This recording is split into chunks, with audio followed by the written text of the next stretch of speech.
Tu t'es déjà demandé pourquoi on ne t'a jamais appris à investir à l'école? Après tout, on y passe tous les 15-20 premières années de notre vie dans l'unique but de nous préparer à la vie d'adulte, et cependant, pas un seul mot sur le concept qui régit le monde, l'argent. Et pas besoin de te dire que ce manque d'éducation financière, il se fait sentir derrière, hein. Les Français n'épargnent que sur des placements à très faible rendement, et donc ils ne s'enrichissent pas, et à la fin, ils sont totalement dépendants du système de retraite pour assurer leur vieux jour. Et pourtant, je vais te montrer pourquoi ça serait une énorme erreur que l'école nous apprenne à investir. Mais avant ça, je vais déjà t'expliquer pourquoi l'école ne le fait pas actuellement, et on le fera via des arguments rationnels, et ensuite on prendra un regard un poil plus complotiste. À toi de me dire laquelle te semble la plus juste, mais tu verras à la fin que dans les deux cas, l'école ne doit absolument pas changer pour commencer à nous apprendre à investir. Si je prends un point de vue rationnel, je pourrais déjà dire beaucoup de choses. Premièrement, le manque de temps. Avec des programmes scolaires qui sont totalement blindés entre le français, les maths, l'histoire, où est-ce que tu mets ton cours d'introduction à la bourse? Où est-ce que tu parles d'ETF? Juste pas possible. Deuxièmement, on a un manque de profs qualifiés en France. Qui est formé pour apprendre la finance? Eh ben, personne. Et est-ce que ça va être ton prof d'art plastique qui va t'apprendre à diversifier ton portefeuille d'actions? Je pense pas. Et aussi, on a la complexité de certains produits financiers, et ça, à vulgariser, c'est pas si facile, et le but de l'école, à la fin, c'est d'apprendre, c'est pas de perdre des gens. Et même si je suis d'accord que ces 3 points ils sont discutables, je connais 2 autres justifications qui sont assez pertinentes. Déjà, premièrement, qui est responsable? On vient de te faire un cours sur la finance, toi t'as acheté ton action sur Trade Republic ou Revolut, t'as perdu de l'argent, tes parents sont enragés, qui est responsable? Et aussi un point à ne pas négliger, ça va être les différences des niveaux économiques entre les élèves. Ce n'est pas parce que tu es dans la même classe du même bâtiment scolaire que ta famille est dans la même classe économique. Bref, tu vois que c'est pas si évident que ça, mais maintenant, regardons le problème avec le prisme de quelqu'un qui est un peu complotiste sur les bords.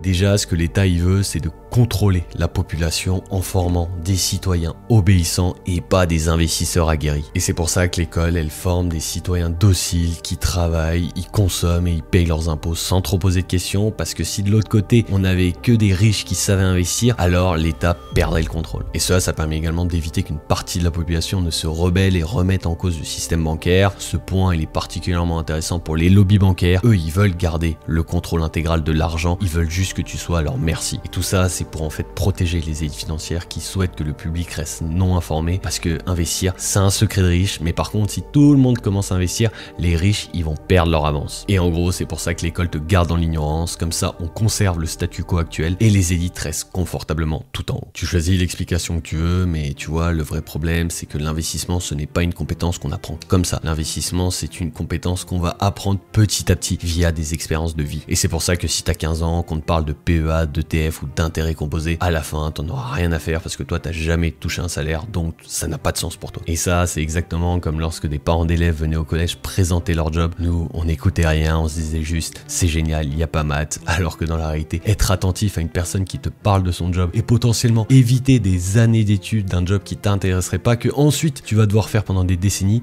tu dirais, ah bah oui, écouter 1 heure, c'est peut-être un bon investissement, et pourtant, bah, on le faisait pas. Et puis en plus, au fond, l'école, elle s'en fout de ça. Est-ce que t'as déjà vu un lycée mesurer le taux de gens qui seront heureux dans leur vie, qui vont réussir leur vie ou quelque chose comme ça? Non, un lycée, sa qualité, on la mesure comment? Le taux de personnes qui a eu le bac. C'est tout. Mais du coup, qui devrait le faire? Les parents peut-être?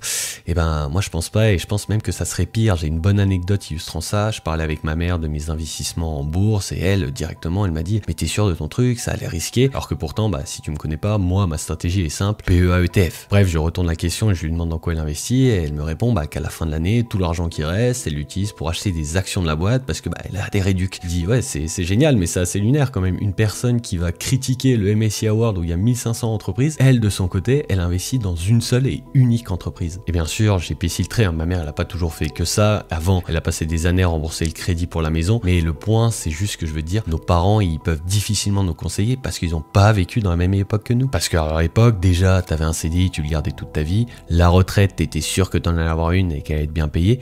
Et en plus, les placements garantis n'avaient rien à voir. Je te prends par exemple le début des années 90, t'avais une inflation à 3%, alors que le livret A, il était à 4,5%. Et aussi, les obligations d'État, elles étaient à plus de 5%. Donc t'imagines, t'avais un fonds euro sur ton assurance vie, ça te faisait du 6-7%. C'est un délire. Donc forcément, quand t'as des placements financiers qui sont sûrs, mais sûrs, c'est-à-dire qui sont garantis par l'État, tu vas pas te prendre la tête à faire des achats en bourse, surtout qu'à l'époque, acheter des actions, c'était une sacrée galère. En plus, tu rajoutes à ça que acheter l'immobilier, c'était quand même beaucoup plus accessible. Donc, je dis pas, il y a des parents qui sont calés, mais globalement, garde en tête que demander à tes parents comment investir, c'est un peu comme demander à un menuisier de te faire un site web. Mais du coup, si c'est ni l'école, ni nos parents qui doivent nous enseigner l'investissement, On apprend ça où? Et ben pour moi, ça devrait se passer dans la vie de tous les jours, dans des discussions ouvertes avec des gens, sauf que le problème, c'est qu'en France, l'argent, c'est tabou. Parler d'investir, de voir quelqu'un qui gagne beaucoup, c'est le mal. Résultat, personne n'ose trop en parler, l'information ne circule pas, mais tu sais quoi, si quelqu'un venait vers toi